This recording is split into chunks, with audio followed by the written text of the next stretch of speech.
নমস্কাৰ বন্ধু বান্ধৱীসকল, মোৰ চেনেল চাংঘৰত খাদ্যৰ জুতিলৈ আপোনালোক সকলোকে স্বাগতম জনাইছোঁ।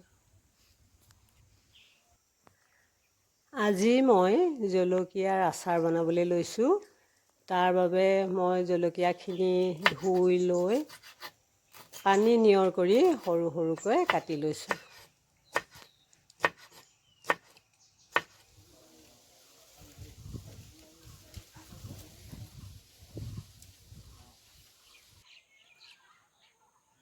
এয়া মই মছলা লৈছোঁ। 2 চামুচ জিৰা, 2 চামুচ ধনিয়া, 2 চামুচ কলঞ্জি, 2 চামুচ বগা সৰিয়হ, 2 চামুচ চফ আৰু কেইটামান জালুক আৰু লং।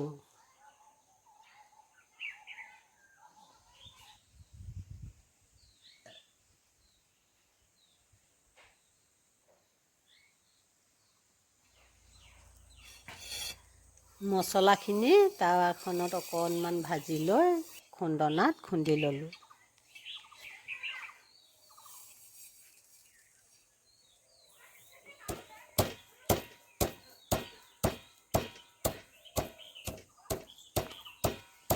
তাৰপিছত কাটি থোৱা জলকীয়াখিনি নিমখ হালধি মছলা 4 চামুচ, এচামুচ ক'লা নিমখ আৰু 4 চামুচ নেমু ৰস দি ভালদৰে সানি ল'লোঁ।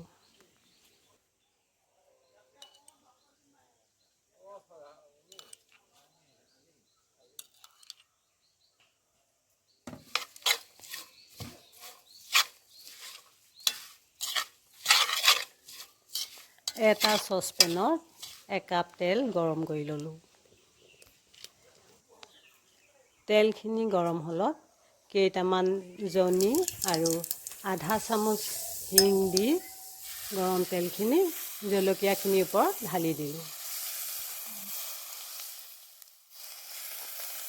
এয়া জলকীয়াৰ আচাৰ প্ৰস্তুত হৈ গ'ল। এই আচাৰখিনি চিচাৰৰ বটলত ভৰাই মাজে মাজে ৰ'দত দি থাকিলে বহুত দিনলৈকে ভালে থাকে।